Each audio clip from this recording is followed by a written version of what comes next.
Sunset Time by Albinacorn. Chapter 10 Defying Decree. Eyes flying open, Sunset Simmer awoke, snapping her head up, only to be greeted by a horrible dizziness that left her nauseous. She fell back down, hitting her head against a cold, hard surface. She moved her hoof around in a questing mare, her eyes growing accustomed to the dim lighting. Sunset rolled on her stomach, examining the stone floor beneath her. Where am I? She immediately broke into a coughing fit, her throat and mouth horribly parched. Spying a silver dish nearby, Sunset sprung forward, plunging her face into a small pool of water. She rejoiced at the cool, refreshing liquid soothing her throat, relieving her of scratchiness. She quickly drained the bowl and licked her lips, desperate to catch as much excess water as she could. Her throat felt considerably better, but Sunset could feel her stomach constrict at the absence of any food. She struggled to her hose, and was startled by the rattling sound that accompanied her accents. Looking down, Sunset saw her front hose had been locked in tight manacles, with chains leading to the floor. This can't be good.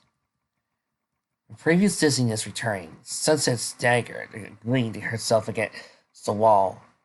Exhaustion and weariness gripped her, making her thoughts and accents sluggish. Okay, she said in a tired voice. Don't panic. Just analyze the situation. Stone walls and floors, a wire disc, chains. She raced up and wasn't shocked to find the magic suppressing ring locked around her horn. In front of her, the bars of her cell were now visible in the darkness. All the evidence around her, Sunset could conclude one thing. She was in prison. Again. Next thing Sunset noticed was the hourglass she had grown so used to having around her neck was missing, no doubt taking away upon her imprisonment. She groaned and slid down the wall, too tired to stand any longer. Fragments of thoughts and memories drifted into her head, but since it couldn't find anything that could explain why she had woken up in a prison cell. If I'm here, then where are the others? Sunset had passed out in the heat in San Palamo Desert, next to her friends. Whoever had taken her must have taken Spike and the rest of the girls. She stood up again, trying to get as close to the bars as she could. Chain snapped taut, halting her progress about halfway across the cell. Hello? Sunset called to the dim gloom. The corridors separating the cells from each other couldn't have had any lighting, save for a faint glow down the hall. Peering through the darkness, Sunset could barely make out the cell across from her. Twilight? Any pony? She was silent, screaming at her. Straining her eyes, Sunset could not make out any of the defining shadows in the other hold. She was alone. Slumping back down, she was too tired to properly panic.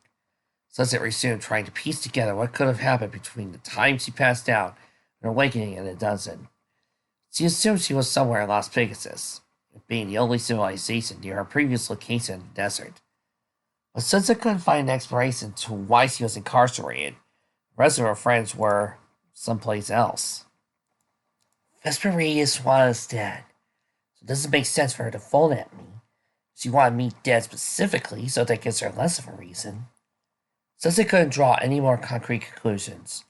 There were far too many unknowns. She would just have to wait for somebody to come down and check on her. Hopefully bring her something to eat. Fortunately, she did not have to wait long. The sound of a creaking door moaned through the hallways, and the faint light grew brighter as a burly Pegasus stallion, wielding a torch, stepped into view. He was a dark gray with black mane and bristly mustache. On his back, to Sunset's relief, were a pitcher of water and a loaf of bread. He picked out a key from the set he was wearing around his neck and unlocked the cell door. He said nothing as he set the food down within Sunset's reach and turned to go. Wait, Sunset called. Why am I here? Where are my friends? The guard closed the cell door, locking it tight before he regarded her. Friends? What friends? He asked in a gruff voice. There were other ponies with me. Twilight Sparkle and the other bearers. Where are they? Pegasus gave a short laugh. Is that what you called your captives? Friends? That's pretty sick of you. Sunset reeled back, her face a mask of pure confusion. Captives? What are you talking about? Playing dumb won't get you very far, the guard said, walking away, taking the light of the torch with him. Wait a minute! Sunset tried to get closer to the front of her cell, was hindered by the manacles around her ankles. Instead, she tripped and landed very awkwardly on her face, scrambling back to her hooves. She yelled, "Come back! You're not making any sense! Why am I here? Who told you to arrest me?" Sunset heard the door open, and the guard responded, answering only her last question. "Princess Celestia," was all he said before the door slammed shut again. Twilight hugged the white linen sheets lying across her. It felt so comfortable and warm. She just wanted to lie there forever. Unfortunately, a sharp cry of surprise woke her from her peaceful slumber. Twilight opened her eyes, blinking several times to get adjusted to the sudden burst of light. Rolling onto her back, Twilight noted the fluorescent light fixtures in the ceiling, the smell of antiseptic in the air.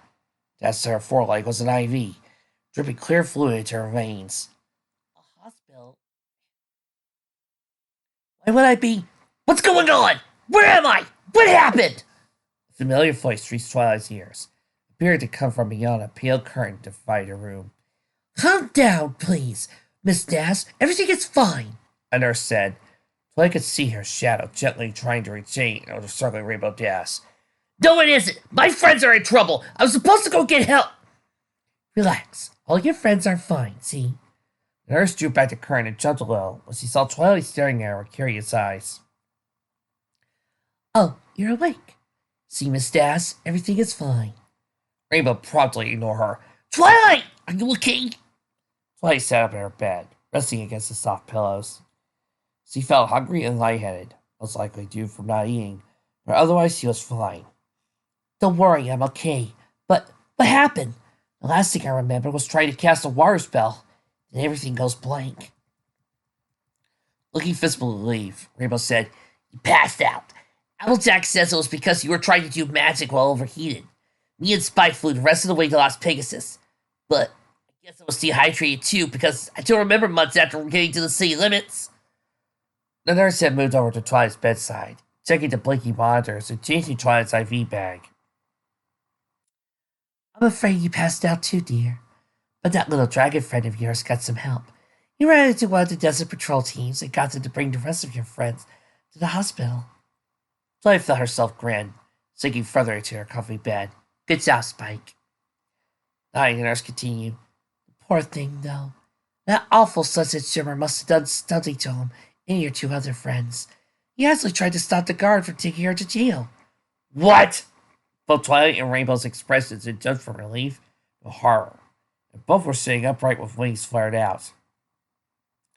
The nurse took 2 steps back, looking apprehensive on her face. Oh no, they're all fine, I assure you. They were probably just suffering from that horrible mayor's mind control spell. Rainbow stared at her slack-jawed, unable to form a sentence. Twilight was feeling the same level of confusion she was. It took a moment to gather herself before speaking. Okay, back up a moment, please. What is this about Sunset Shimmer and mind control spells? Oh dear, well, you see. The door swung open, and a handsome beige pony wearing a white coat stuck his head in. Ah, good, you're awake, Princess. We're right this way, Mr. Spike. Don't worry, Miss Tender. She won't be a problem. The doctor ushered in a baby dragon who made a beeline for Twilight's bedside. I'll go check the rest of the patients and be right back. The door shut behind the doctor, and Spike looked up at Twilight with doleful eyes. You okay, Twilight? I'm fine. You? Spike gave her a confident smile. Never better. The smile quickly faded. But I think Sunset is in serious trouble. They took her off to jail, and everyone keeps saying she's evil. Just look at this. He handed Twilight a roll of piece of parchment that he'd been hanging onto. I'm pretty sure these are posted all over town. Twilight took the scroll and unrolled it with her magic, and then gasped at what she saw. It was a rather unflattering picture of Sunset that had to have been taken during Twilight's impromptu interview in Cloudsdale. The camera had caught Sunset standing in front of the library, looking like she was about to sneeze. Though to anyone who didn't know any better, it came off like an ugly sneer. The picture below read, By royal decree from Princess Celestia, wanted, Sunset Shimmer, for the crimes of abducting Princess Twilight Sparkle and bearers of elements of harmony, and destruction of the first library of Cloudsdale. If seen, do not approach on your own. She is highly dangerous and adept at casting powerful, influencing magic. Report any signs to the local guard immediately. Twilight read and reread the paper in front of her, eyes getting stuck on Princess Celestia each time. Her brain did not seem to want to accept the fact that Princess Celestia, of all ponies, would frame Sunset for crimes she didn't commit. Unless the princess knew something Twilight didn't. But even then, Twilight had been there at the scene of the crime, given an eyewitness account to Celestia herself. They all had. Powerful influencing magic. Was that it? Did Celestia suddenly have it in her head since they had brain to watch them all? Twilight, give it here! I can't see it! Rainbow's complaint snapped Twilight out of her thoughts.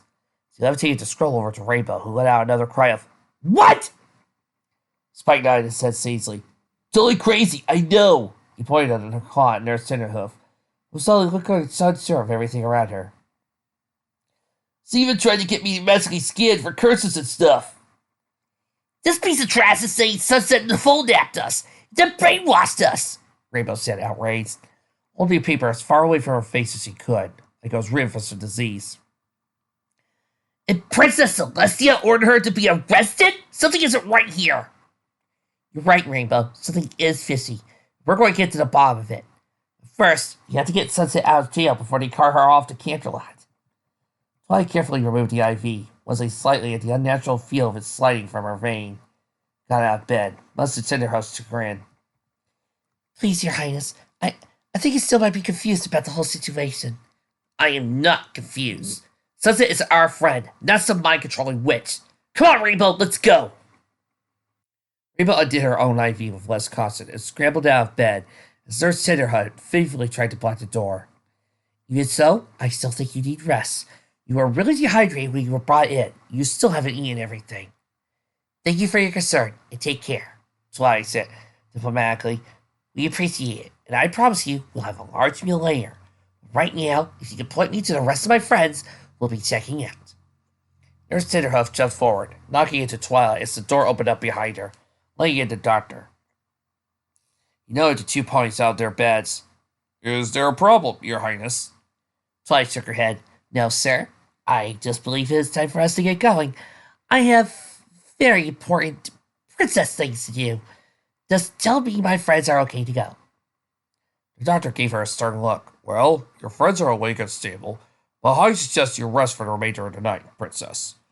Sir, whatever it is you can wait till morning. Twilight hadn't even considered the time of day. The blinds had been drawn around the windows, blocking any view of the outside world. She held her gaze against the doctor's disapproving look. I'm sorry. The image of Sunset alone in a prison filled Twilight's thoughts. I don't think I can. With a relenting sigh, the doctor stepped back into the hall, out of Twilight's room. Very well, Your Highness. Right this way. Rainbow gave Twilight an approving grin before following the doctor out the door down the hallway. They led a few rooms down, coming to a stop, two doors labeled Room 229 and Room 230. Your friends only suffered minor cuts and bruises along with their dehydration, the doctor said, so they're free to check out. Still, I would feel more comfortable if you... Thank you, Doctor, for all your hard work. Twilight cut in. We really appreciate it. Twilight gave him a sincere smile before entering the first room, with Rainbow and Spike in tow. Applejack and Rarity sat in their sterile room, resting on their respective beds. A table with a large pitcher of water and a bowl of apples sat in between them. A small conversation between them immediately stopped upon entry of their friends. Applejack stood up first, rushing to pull everyone into a hug. Thank goodness you two are all right, he said, addressing Twilight and Rainbow. Got real worried when Spike came back without you, Deus. Yeah, Rainbow laughed awkwardly. Guess I pushed myself too hard again. Still, Randy said, making her way across the room. If it wasn't for you and Spike, who knows what could have happened? She joined in on the group hug before leaning down so she was eye level with Spike. You have seen again, my Spikey Wacky. She leaned forward and pet him on the cheek, leaving Spike in a very dazed state, as he doubly reached up and held Rarity's lips to grace them. All right, girls, we have to get Fluttershy and Pinkie Pie and get out of here. Twilight said, bringing away from Applejack and Rainbow. You girls were awake when they took Sunset away, right? Applejack scoffed. Of course we were. Them Desert Patrol ponies found us and started helping us back to the city, going on about how we were looking to be alive and such. Then the one carrying Sunset turns down the other road. Lee Rares and Spike started asking where he was taking her. And Al starts spouting some nonsense about her being evil. Yeah, we must be under her spell or something. Rarity shook her head. We tried to put up a fight, but the odds says that we just needed bed rest and medical examination for curses and whatnot. Though I would think the proof is in the pudding, as they all came back blank. Yet according to the wanted posters, this whole city is under the delusion that Sunset is a wanted criminal. Why would the princess do something like this, Twilight? Abstract asked, picking her hat up from the bedside table. I took another look at the poster. That's just it. I don't think she did. What? You think someone forced this to set Sunset up? Rainbow asked. I think it's a very strong possibility. But first, let's check on Pinkie and Fluttershy. We'll make sure they're okay. The ponies followed on in the room, save for Spike, who had become immobile. He continued to stand with his hand on his cheek, and a love-struck expression on his face. Unable able to resist a chuckle, Twilight looked him onto her back. Come on, Casanova. You know, this fic gets dark at times, but you can't help but admit there are sometimes it does scenes that feel ripped right from the show. Like this little kiss right here from Rarity and Spike being stunned to the point where Twilight has to pull him out feels so right. It feels so natural. I love it. As they entered the next room, their eyes were met with a flutter of colorful flotilla of assorted balloons shaped into various animals and figures. Pinkie lay on her bed, twisting her newest balloon into a giraffe figure, while a party hat sat on her head. Fluttershy, in the meanwhile, sat upright in her own bed, sipping on a ball of water, politely minding her business. Pinkie accidentally let go of her finished balloon at the sight of her friends entering, allowing it to fly around the room, squiggling as it deflated. Okay, you're all here! Fluttershy and I were just talking about you guys. I wanted to have a little party celebrating you guys getting out of that hot desert, and I thought, desert sounds like dessert. So I wanted to have a hot dessert party with hot cakes and hot fudge sundaes and cream pudding. But Fluttershy said the nurses probably wouldn't let us have that all here. So I need balloon animals instead. The flayed giraffe took Pinkie's momentary pause later and snapped. Hey, wait a minute. Where's Sunny? Seal, Rainbow said flatly. Pinkie looked over to Fluttershy. Wow, how long are you asleep? Here. Applejack handed paper over to Pinkie. This mouse while you feel things. Pinkie scanned over the paper aghast, eyes bugging out of her head. This is Slender! Why is it Slender? Pinkie shouted, waving the paper around. Fluttershy, do you remember being kidnapped? No. Exactly. I smell conspiracy, and it doesn't smell like a good kind. Pinkie somersaulted out of bed, letting her back hose before wobbling and falling on her face. She got up, acting like nothing had happened, and pointed to the door. Come on, girls! You gotta break Sunset out of jail, and I know just how to do it. We're gonna need grappling hooks, an air horn, 2 shells, and some spy suits. So I put a head on her shoulder. How about we try to solve this diplomatically before we jump to drastic measures? Oh, but I like drastic measures. What's scary is I have no idea if that was Pinkie who said that, or Rainbow Dash. This is one of those times where possessive pronouns will not help. Much like Camelot, Las Pegasus was a buzz of activity even at night. So many buildings were lit up, it was hard to see the stars overhead. Chariots raced back and forth across the main roads, carrying late-night tourists and well-to-do ponies. While on the sidewalk, drunken ponies staggered around, stumbling into lampposts that lined the streets. Unlike Camelot, trash and other discarded filth littered the streets in abundance, lining the gutters and cluttering the storm drains. Old gum decorated the cement sidewalks, giving it a black polka-dotted appearance. Twilight grimaced as he stepped on a rather fresh wad of gum, quickly scraping her hoof on the curb.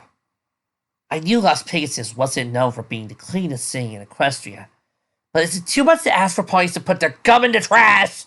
Twilight asked with disgust. A passing stallion handed Rarity a flyer before taking up down the road. With a single glance, Rarity made a horrifying, gagging expression, dropping it to the floor, like she was expecting the paper to catch on fire. Enough taste and entertainment is questionable. Twilight and Yaris looked down at the paper and made similar expressions.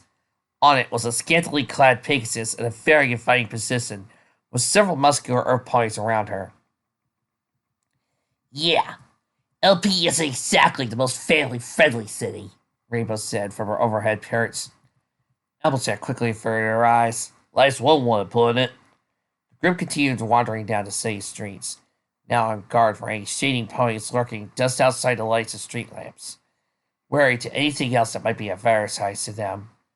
I couldn't help but feel dwarfed by the size of buildings around her.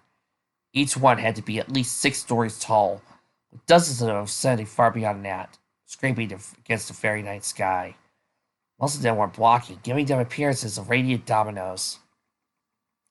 Every so often, Pony would come up and bow to Twilight, offering praise or congratulating words, which Twilight found even more flattering than awkward, seeing as he did not know any of these ponies personally.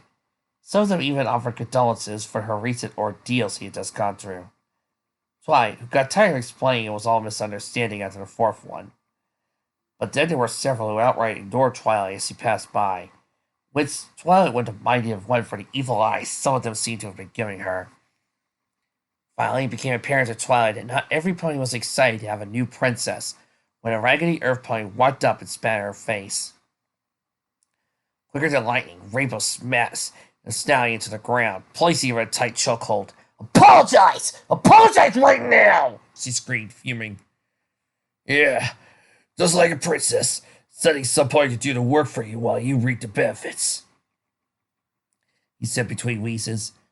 Rainbow, are you going to bash me because I won't kiss your gold horseshoes? Rainbow visibly increased the pressure of her grip. Quit talking. You'll be lucky. Let him go, Rainbow.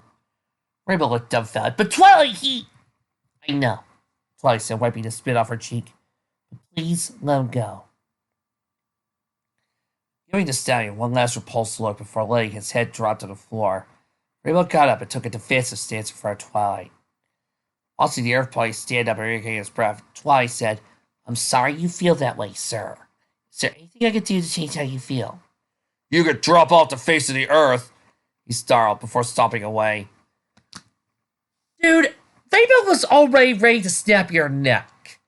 What makes you think that you may let go was going to spare you? That's it! Rainbow made a lunge after him. Twice Magic grabbed her by the tail and held her in midair. No, Rainbow, it's fine. Some ponies just don't like change, and that's okay. I realize I don't need to have every pony like me. I have all you guys in my family, in Ponyville. That's more than enough. She turned and smiled at the rest of them. Your opinions are the only ones I care about. Well, Sugar Cube, you handled that a lot better than I would have, Applejack said warmly. I'm mighty proud of you. As am I. Randy put a hoof on Twilight's shoulder. I told you you'd make a good princess. Rainbow crossed her host, looking disgruntled. He still shouldn't have spat on you. Twilight shuddered. I'll admit, that was uncalled for, but we can't beat him up over it. Says you, Rainbow said. Saw Twilight's disapproving look and gave her a lengthy sigh. Fine. Let's just go before some point does something I'll make them regret. Twilight, warned by Rainbow's devotion, continued to lead them down the streets of Las Pegasus, going off to the right to the jailhouse, to receptionist at the hospital's front desk had given them. On the way, Twilight spotted several more wand posters for Sunset Simmer, decorating the sides of buildings and the light posts. Refusing to believe Celestia had ordered for Sunset's less, Twilight silently tried to piece together her own conclusions. The only pony I could think of who would do this is Vesper Radiance. But she said Griffin's after us in the desert with the intention of killing most of us, Sunset included. This must be a backup plan. Why single out Sunset? How does Vesper even know who she is? Technically, Sunset doesn't even exist yet. Twilight continued her ponderings until they arrived at a jailhouse, a comfortably small gray building compared to the towering buildings around it. Stepping inside to the checkerboard patterned floor, Twilight looked at the bland waiting area. The walls inside were almost as gray as the walls outside. There are a few chairs around a small table with a potted plant. The room's only decorative feature other than the desk at the back of the room, Our gray Pegasus sat reading the evening paper. Excuse me, sir, Twilight said, approaching the counter. She eyed the nameplate and quickly identified him as Officer Cold Steel. Oh, Princess Twilight. He put the paper down. It's good to see you all right. What can I do for you today, Your Highness? Do you have Sunset Simmer in your custody? Twilight cut to the chase. Cold Steel nodded. Don't worry, Princess. That mare can't hurt you anymore. In fact, I just got a letter from the mayor, said there'll be somewhere to pick her up and take her to Camelot within the hour. That's just it. Sunset hasn't hurt anyone. She's innocent. Yeah, Vicky jumped in. So you never fooled us, and I'm pretty sure she didn't set the library on fire. But I'm not entirely sure, but I wasn't there. But I don't know why she would. If she likes reading as much as Twilight does, and she definitely didn't brainwash us, because I would know someone wants my brain. Forgive me, Your Highness, but I can't let her go. She's been deemed a level 1 threat, and I have strict orders not to release her until the appropriate party comes. Twilight could feel herself starting to grow impatient. But I told you, Sunset isn't a threat. She's being framed. With a slight roll of his eyes, Cold Steel said, Well, unless you have some proof, I'm afraid Simmer's staying here. Proof? Rainbow said with an indignant tone. How about the fact that we, the ones who were supposedly folding out, are saying she's innocent? Is that proof enough for you?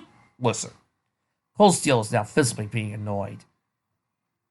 Sunset Simmer is a wanted criminal, put on alert by Princess Celestia herself. I order you, Twilight said softly. Cold Steel puzzled. Raising her voice and bringing herself to full height, Twilight said, As Princess of Equestria, I, Twilight Sparkle, order you to release the criminal Sunset Simmer into my custody. Oh. Twilight, doesn't this feel good? What, to have my spine back? Oh, Lord, yes it does! Oh, yeah. Having our spines and balls back just feels so good. I don't mind, being in the shadows.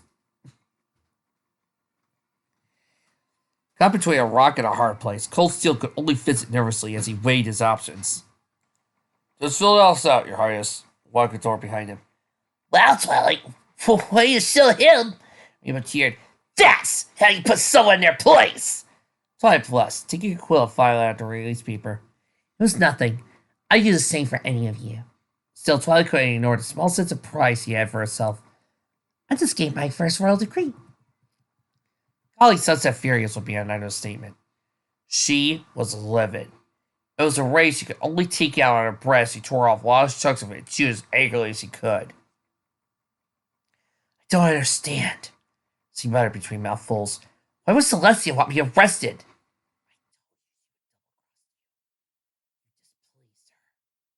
Oh, great. You're back. This is just getting better. Sunset slept against the wall, serving the last piece of bread to her mouth before washing it down. A loud draw of water from the sealed pitcher. She tossed it aside and drained it empty, allowing it to climb lightly across the hard floor. Sunset had tried to ignore her hatred for Celestia. She had reasoned with it, analyzed it, and listed every reason why she shouldn't hate her. But now that hatred burned to her heart was justified. It was as if a piece of Sunset had finally been set free and was now celebrating her victory. Celestia had thrown Sunset into jail for no reason. Now Sunset could hate her without needing an explanation. But maybe it's a mistake. A part of her still tried to reason. Maybe the guard was lying. Celestia wouldn't throw me in jail without a reason. She's scared of you. Scared of your true power and what it could truly mean. She marks shaped like the sun. She's afraid you'll overpower her and take the throne. That's ridiculous. Celestia isn't some paranoid conspiracy theorist. Besides, why would I want the throne? Because it's rightfully yours. Celestia slammed the back of her head against the wall. Okay, no more conversations with myself. I'm starting to freak me out. She quickly raised her hoof and grabbed the back of her head. Ow, ow, ow, ow, bad idea. Sunset sat there waiting for the pain to subside. She heard the door open again. Watched as the guard who dropped her off her food returned and allowed her to sell gore. Well, at least I get free to go. She dismissively, unlucky the manacles around her hose. Really? Ha! I knew it was a mistake. Sunset then raised an eyebrow suspicion. Wait, why? Because Princess Twilight ordered you into her custody. even though the mayor told me to wait until specifically assigned unit arrived. But pretty impressive, Princess Smear. Sunset smiled ear to ear. I knew Twilight would bail me out. Sunset jumped up, feeling the freedom of not having her host locked down. Hey, are you going to take this off too? She pointed to the inhibitor ring still around her horn. I'll remove it out front, he said curtly. Why? Afraid I'll hex you or something? Just walk before I keep you in here for contempt. Sunset held her tongue, trying as quickly as she could down the dim corridor and pressed the door open, stinging her eyes with the bright light of the front room. Zing! Sunset's vision was suddenly filled with something very pink. She found a wing squeezed out of her lungs. It's okay, Sunset. You don't have to feel isolated. We're here for you. We'll help you readjust to the life outside. Pinky, I was only in there for a few hours, I think. Pinky released Sunset from her ironclad grip, allowing Sunset to breathe once more. Yeah, still, it's so good to see you. Finished! Sunset heard her voice called. It turned down to see Twilight slap a quill down against the front desk and slide a paper forward. The guard took the paper and read through it, at what Sunset felt was a snail's pace. All right, he said, putting the paper down and pulling out a set of metal tongs. Let me remove the ring and you're free to go. Sunset stood perfectly still as cold steel clamped the tongs around the inhibitor ring and slid it off her horn. She instantly felt a surge of power flow through her, like someone had just given her the kiss of life. Magic crackled the tip of her horn, making cold Jill stump back in fright. Giving a slight smirk of distress, Sunset held out her hoof and said, You also have my hourglass. I want it back, if you don't mind. There's no way she could leave without her only ticket home. Grumbling, Cold Steel retreated back to his desk and pulled the golden hourglass from underneath. Sunset yanked it from his grasp with her magic, ignoring the small jump he gave at the sudden intrusion. Thank you for your services, Sunset said, draping the timepiece back around her neck where it belonged. Have a nice night. With that, she turned on her hose and marched out the building, surrounded by her friends, and pulled her into a warm group hug the second the doors had shut behind him. Goodness, darling, you had us worried for a moment. I thought the next time we might see you, it would be across prison bars, Rarity said. Yeah, I was pretty worried myself, Sunset agreed, but I never doubted you guys would come for me.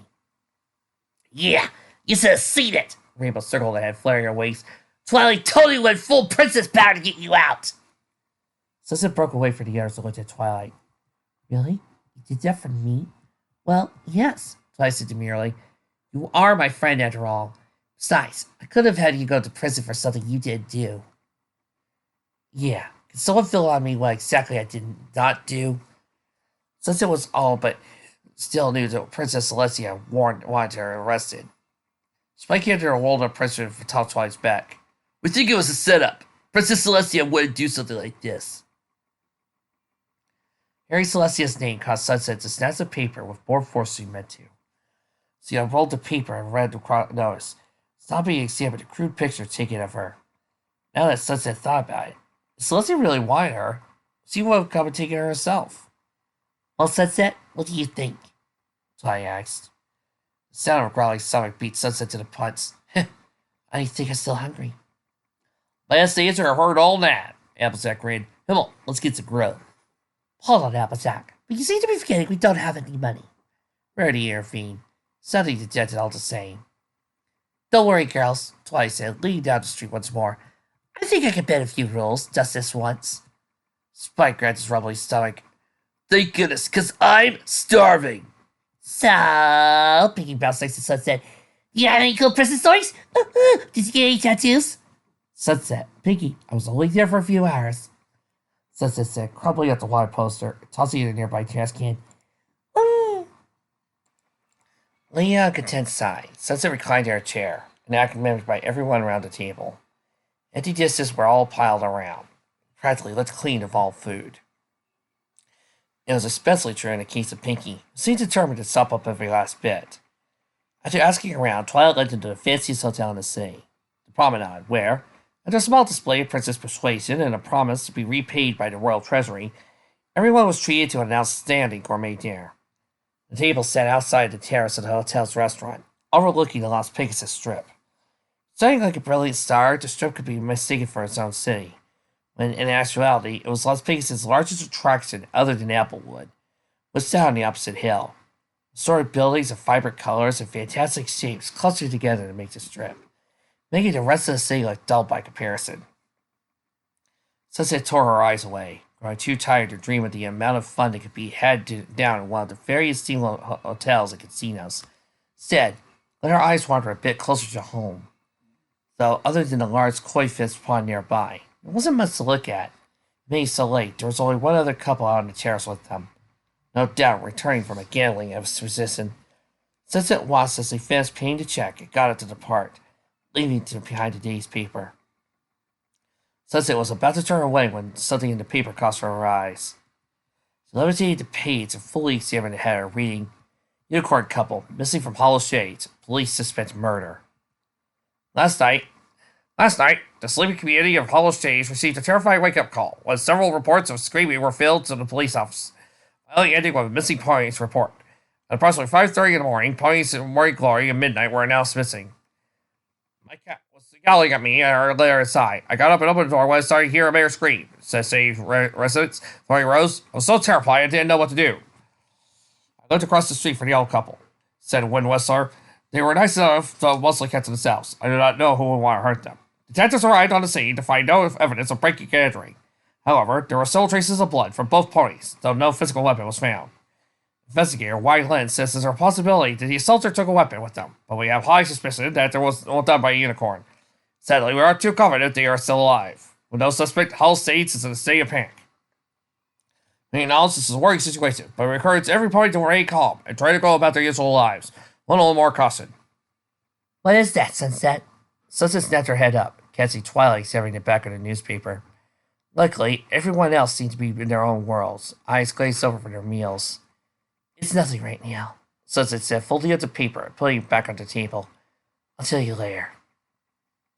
Twilight sighed and morning sipping her fruit punch, leaving Sunset with a moment to herself. Morning Glory and Midnight. Those two names sounded familiar, like Sunset had known them from somewhere. Did they do something important? Maybe their names in my history books. She yawned, her brain beginning to grow fuzzy, so she could dwell on it later. Rainbow sat in her seat and patted her full stomach. That was the best idea ever. Well, don't get used to it, Twilight warned. Part of me still doesn't feel comfortable doing this, but this was an emergency. Then we should totally get lost in the desert more often. What? I'm joking! She quickly added, seeing everyone's expression. Well, I don't know about all of you, but I'm going to take a nice long bath and go to sleep. Reddy said, her smile getting wider at the very prospect of being clean again. First, I let out a dreamy sigh. The bath sounds wonderful right now. Thank you so much for giving us separate rooms, Twilight. Well, I figured you all want to clean up after we just been through. This way, no pony has to wait in line. She stretched her forelegs. I plan on doing the same after I write a letter to Princess Celestia. Applejack found a leftover cherry on her plate, popped in her mouth. Yeah, I'll write a letter to the princess about everything that's happened is a good idea. With all their evening plans decided, everybody got up from the table, with Twilight having to carry a sleeping Spike on her back. He exited the terrace and headed for the main lift, crowding inside and waiting as it slowly crawled up to the 10th floor. A long carpeted corridor greeted them upon arrival, brightly polished swing doors on either side. One by one, the ponies found their rooms, bidding each other good night in a quick but earnest fashion, each wanting to get into the shower as soon as possible. As soon, there was only Sunset and Twilight left standing across from each other at the entrance of their respective rooms. So, you going to tell me what you were reading? Twilight asked politely. Sunset shook her head. I'll tell you in the morning. It's kind of depressing, but let's just say I know what Vesper was up to while we were in the desert. Just don't know why. Well, if you think you can wait, trust me, you'll sleep better. There was a long-drawn pause between the two ponies, with both of them absentmindedly looking up and down the corridor trying to find something to say. Geese! Geese! Their silence was only broken by Spike's light snoring. Twilight paused on the ground and said, Well, I guess we should head to bed. It's been a long day. Oof! Sunset slid her forelegs around Twilight, pulling her into the embrace. Yes! Sunlight ship for the win, baby! I never really got the chance to say thank you. What you did means a lot to me. I know you aren't used to the princess role yet, so actually I have a little more confidence now after all this. So I guess I should be thanking you. Twilight chuckled, returning the hug. Not that I want you to get arrested again or anything, she added. Sunset laughed to let go, brushing a stray piece of hair out of her eyes. Yeah, let's hope that doesn't happen again. Twice is more than enough for me. Twice? Sunset pushed open her room door, flashing Twilight one last smile. Good night, princess. Twilight gave a playful smirk in return. Good night, my faithful student. Closing the door, Sunset leaned to the door frame, saving those last words. I'll be your faithful student. Felt like an eternity since Sunset heard those words. When they heard them, they were part of Twilight's frying breath. It was a wonderful feeling, hearing them again, sending a chill of pride through Sunset's heart. So you'll always be faithful to Twilight. And Elsie knew Twilight, without a doubt, would do anything for her, too. Razor grabbed Steel by the throat and flung him across the room. Once he is up into the table, falling to a crumpled heap amongst the splintered remains. The potted plant had previously made its home, came crashing down on top of Stallion's head. Well, your mind, she's not here! Razor roared. The princess came and took her! Cold Steel slurred, massaging the large bump on his head. Still fuming, Razor marched over and pinned Cold Steel against the wall, holding a dagger to his throat. Where did I go? He hissed, voice dangerous low. No, I swear! Wrong answer. Razor jerked the dagger in his hair, silencing the Pegasus and ending his struggle to escape. Letting the body slide down the wall, Razor turned back to his waiting crew. Seven Griffins looked back at him with uncertain looks. Eliza raked her claws across the wood desk. This job was possible easily. We had her in the palm of our hands. Well, another agreed. What was supposed to tell the boss now? Carl, you idiot! Don't tell her anything. Razor snapped. You saw what she did to Jasper. All the Griffins shuddered in memory of what happened to their half-winged crew member. No, Razor said, shaking his head. No, we don't tell her anything. If she finds out, we let her set up Golden Waste, then she'll tend all our hides. We gotta find those boys tonight and saw them in their sleep. Raised the clan. Well, Captain, they can play anyone in the sea. When do we stop looking? Razor struck the scarred face, contemplating numerous locations a point could hide. Santa's Claus as an idea came to him. Well, Purple wants a princess, I'd say. Royalty gets all kinds of special treatment. We just have to find the richest hotel in this joint, and I bet we'll find a whole lot of them. The rest pushed the nod in agreement. With sound logic, the only plan they had, Razor pushed past them, heading out the door, taking off to the night sky. Then, we're gonna murder that little runt. No one likes a fool out of boy. Julie!